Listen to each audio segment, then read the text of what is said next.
Lenin on the Soviet State. Written by V. Nikolaev. Lenin and Stalin as architects of the Soviet state. Lenin's foundational role. Lenin is presented as the brilliant successor to Marx and Engels, who developed and enriched the Marxist theory of the state. He is credited with creating the theory of the dictatorship of the proletariat and the Soviet state. Joint leadership with Stalin. The text immediately establishes J.V. Stalin as Lenin's closest and most faithful collaborator. Together, they are credited with providing the practical leadership for the construction of the world's first Soviet socialist state. Global significance. The Soviet state, under their leadership, is portrayed as a glorious example to the world of what a nation can achieve after overthrowing capitalist slavery. It is seen as the main support for all progressive humanity in the struggle for peace, democracy, and socialism. The Marxist theory of the state and its development by Lenin. Marx's starting point. The author begins by quoting Marx's principle that the state in the transitional period between capitalism and communism can be nothing other than the revolutionary dictatorship of the proletariat. Lenin's key contributions. Lenin is credited with further developing this theory for the era of imperialism by discovering the Soviet form. He identified the Soviets' councils as the specific state form of the dictatorship of the proletariat. Defining the class alliance. He defined the dictatorship as a special form of class alliance between the proletariat and the toiling masses, like the peasantry, which it leads. Characterizing it as a higher democracy, he showed that it represents a new, higher type of democracy for the exploited majority, directed against the exploiting minority. Lenin's three historical stages of the state. The text outlines Lenin's clear, sequential schema for the historical development of the state. Stage I. Capitalist society. The state is a state in the proper sense, needed by the bourgeoisie to suppress the working masses and preserve the capitalist mode of production. It is a reactionary force that holds back social progress. The modern post-World War II bourgeois state is described as merging with monopolies, expanding its military and bureaucratic apparatus for imperialist wars, e.g., the U.S. and Korea, and suppressing the working class at home. Stage 2. The transition dictatorship of the proletariat. The state is a transitional type, needed by the proletariat. Its role is to organize the building of socialism and communism. In contrast to the bourgeois state, it acts as a mighty progressive force, accelerating society's forward movement. Stage 3. Communist society. The state is no longer needed and withers away. The dual tasks of the dictatorship of the proletariat. Lenin identified two primary aspects of the dictatorship of the proletariat. The suppressive task. Its first and most immediate purpose is to crush the resistance of the overthrown, exploiting classes. This side of the dictatorship is based on force. The creative and organizational task. The main essence. Lenin emphasized that the main essence of the dictatorship is not violence, but the organization and discipline of the advanced vanguard, the proletariat, to achieve its ultimate goal, to build socialism, eliminate the division of society into classes, and end all exploitation of man by man. A key principle for this was maintaining the alliance with the peasantry. Stalin's contributions to the theory of the state. A complete doctrine. Stalin is credited with enriching and advancing Lenin's theory, creating a complete and finished doctrine of the socialist state based on the practical experience of Soviet power. Key theoretical developments. He identified two main phases in the historical development of the Soviet state and outlined its specific functions in each. The Stalin Constitution 1936 is presented as the codification of the Soviet state's form in its second phase. He made the crucial theoretical point that the state must be preserved even under communism if capitalist encirclement and the danger of foreign military attack still exist. Lenin's discovery. The Soviets as the state form of the dictatorship. A world historical discovery. The text concludes by hailing Lenin's discovery of the Soviet Republic as the best political form for the dictatorship of the proletariat as a contribution of world historical importance. Based on revolutionary experience, this conclusion was not abstract, but was based on generalizing the experience of the Paris Commune, 1871, and most importantly, the Russian revolutions of 1905 and 1917, which spontaneously created the Soviets of workers' and peasants' deputies. beyond previous Marxist thought. The author notes that this discovery went beyond an earlier position by Engels, who in 1891 had suggested a democratic republic as the form for the dictatorship. Lenin is praised for treating Marxism not as a dogma, but as a guide to action, allowing him to recognize the superiority of the Soviet form when it was produced by the revolutionary struggle of the masses. Lenin's discovery, a republic of Soviets, not parliament, a break with orthodoxy. The text highlights Lenin's decisive break with the established Marxist position that a parliamentary republic was the best transitional form to socialism. In his famous April theses, Lenin formulated his new discovery. The goal was a republic of Soviets of workers, agricultural laborers, and peasants' deputies throughout the country, from top to bottom, not a parliamentary republic. The Soviets as a ready-made form. Lenin is quoted emphasizing that the Soviets were not a theoretical invention, but a ready-made form of revolutionary government created by the popular creativity of the revolutionary classes. He argued that without the Soviets, the proletarian revolution in Russia would have been a hopeless cause, as the proletariat could not have held power with the old state apparatus and could not create a new one instantly. The importance of creative Marxism. The author praises Lenin for not being dogmatic. Stalin is quoted at length, arguing that if Lenin had rigidly stuck to the letter of Marxism, specifically an older formula from Engels about a democratic republic, the party would have been lost, the Soviets disorganized, and the revolution would have failed. Lenin's willingness to adapt theory to new historical conditions is presented as having saved Marxism and the revolution. The essence and strengths of Soviet power. Lenin's definition of its essence. Quoting from Lenin's theses for the First Congress of the Comintern, the text defines the essence of Soviet power.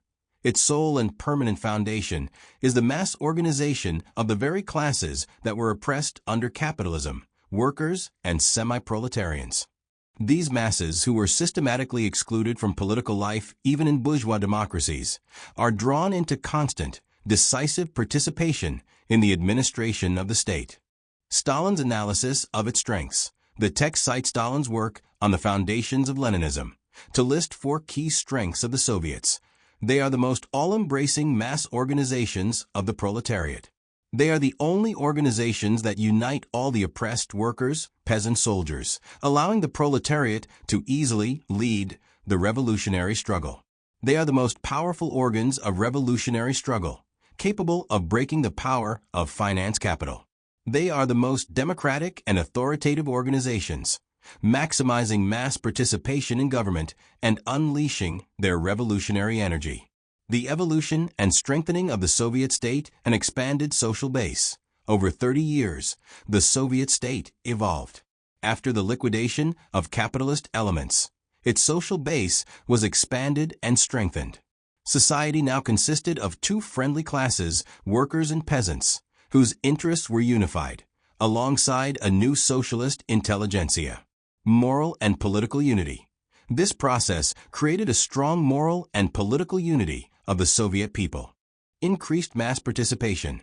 Mass participation in governing became wider and more active, evidenced by the introduction of universal, direct, and equal suffrage, and the unanimous popular vote for the bloc of communists and non-party people in elections. The internationalist nature of the Soviet state, a union of peoples. A key characteristic of the Soviet state is its internationalism.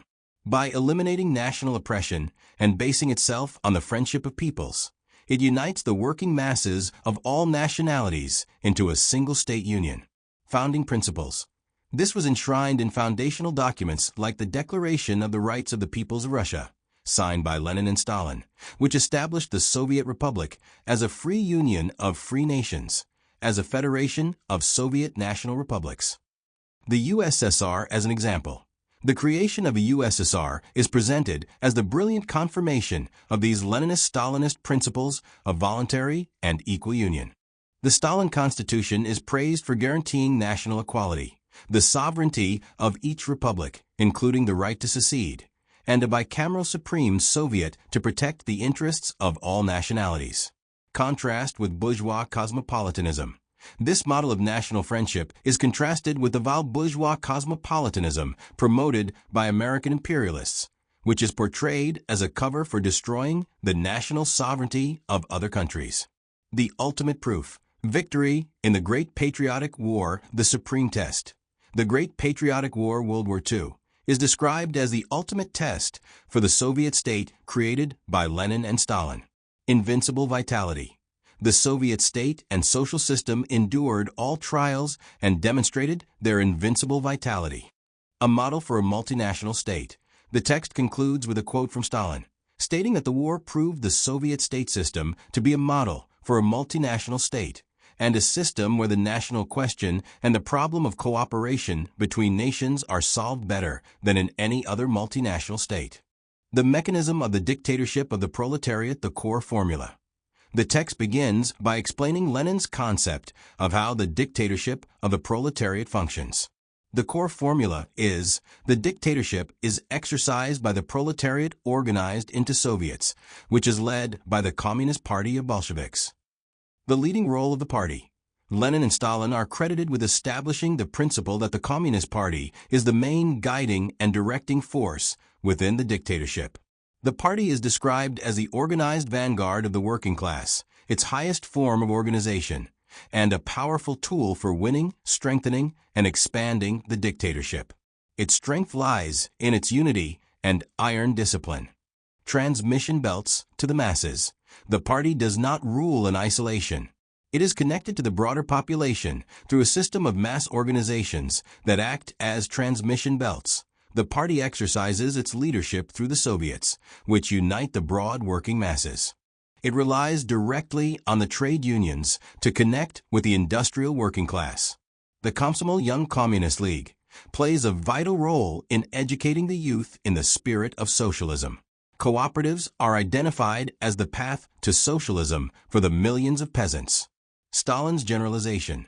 Stalin's work to the questions of Leninism is credited with providing the classic, comprehensive summary of this entire mechanism.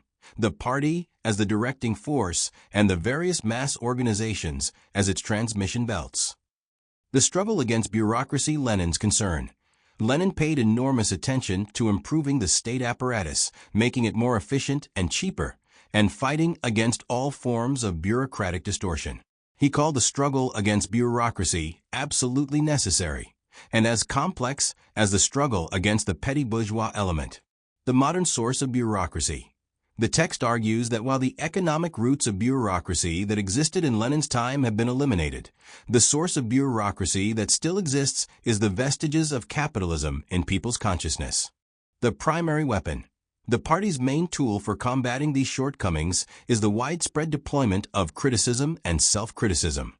Stalin is quoted on the vital importance of this, stating that to persecute self-criticism is to kill the party organization and entrench the anti-party habits of bureaucrats.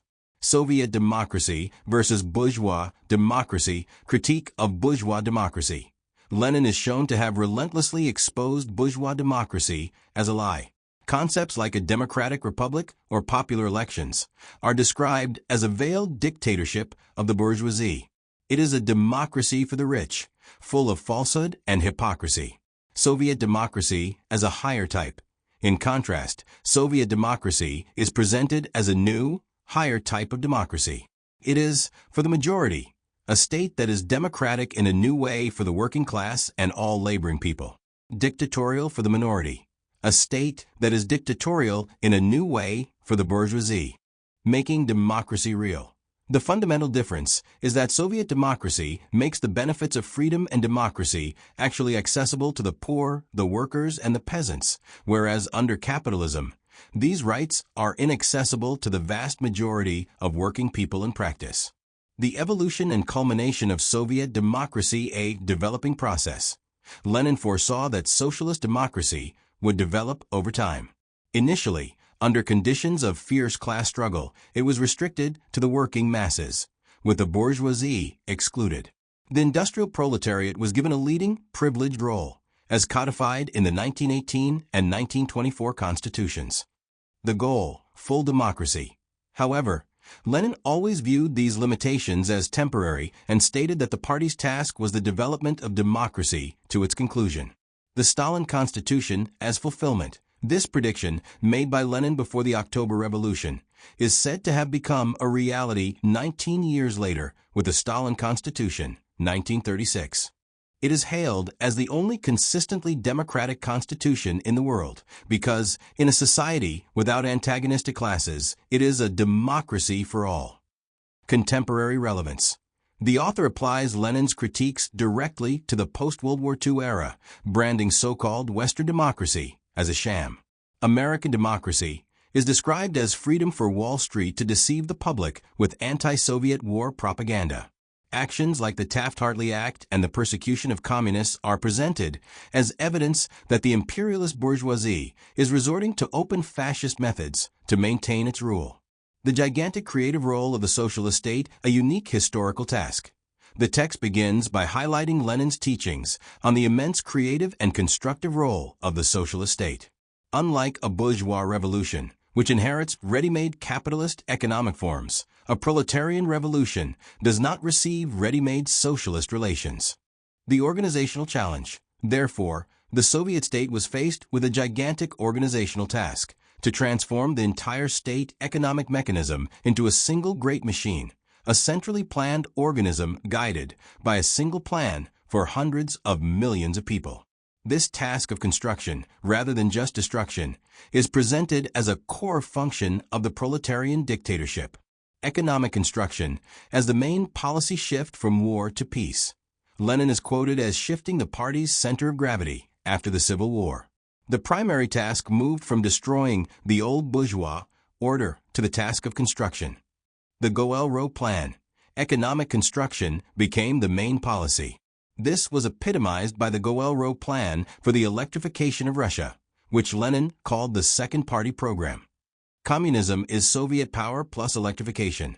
This famous formula is explained not as merely building power stations, but as transferring the entire economy, including agriculture, onto a new technical basis of modern, large-scale production. Stalin's development. Stalin is credited with developing and advancing these Leninist ideas by creating the socialist method of industrialization, focusing on heavy industry, and the theory and practice of the collectivization of agriculture. The task of communist upbringing overcoming the past. The state's role extends to the communist upbringing of the masses. This is presented as a vital task because, as Stalin noted, people's consciousness lags behind their economic position, and socialism must be built with people who have been spoiled and corrupted by capitalism. Instilling a new ethic. The goal is to eradicate the damned rule of every man for himself, and instill a new communist discipline and attitude toward labor, based on the principle of all for one and one for all. Socialist competition. Lenin is shown to have placed great importance on socialist competition and early initiatives like the Subbotniks, voluntary weekend work, as shoots of this new communist consciousness. Foreign policy. Peaceful coexistence and capitalist encirclement dual reality. Lenin's foreign policy is presented as navigating a dual reality. The constant threat from a hostile capitalist encirclement, and the principle of peaceful coexistence between the two systems. A consistent peace policy. Despite imperialist aggression and intervention, the Soviet state consistently pursued a peace policy, starting from its very first day. Lenin argued that the power of global economic relations would push capitalist countries toward trade and agreements with the USSR. Stalin's continuation. Stalin is presented as the faithful follower of this policy, making the possibility of coexistence the foundation of the USSR's relations with capitalist countries. A new type of international relations. After World War II, with the emergence of the people's democracies, a new, socialist type of international relations was born. This is characterized by equality, respect for sovereignty, and mutual aid, as institutionalized in the Council for Mutual Economic Assistance, Comecon. This is contrasted with the exploitative nature of the U.S.-led Marshall Plan. The necessity of strengthening the state from jelly to iron. Lenin is quoted as demanding that the state transform from a power that is excessively soft, more like jelly than iron, into a firm, iron power capable of mercilessly suppressing exploiters and hooligans. Rejecting premature withering away. Lenin is shown to have forcefully rejected Bukharin's attempts to include the withering away of the state in the party program, calling it a violation of historical perspective to proclaim this in advance. Stalin's dialectical formula. Stalin is credited with developing the definitive Marxist formula on this question: the highest development of state power for the purpose of preparing the conditions for the withering away of state power. The strengthening of the dictatorship of the proletariat is presented as a necessary condition for building a classless society in the face of both internal and external enemies. The post-war era. The Soviet state as a creative force, the ultimate test. The Great Patriotic War, World War II, is described as the ultimate test that proved the Soviet state's invincible vitality and unshakable power. Grand construction projects. The text concludes by highlighting the gigantic post-war construction projects, the Kuibyshev and Stalingrad hydroelectric stations, the main Turkmen Canal, etc., as brilliant indicators of the state's creative power and peaceful intentions. An inspiring example.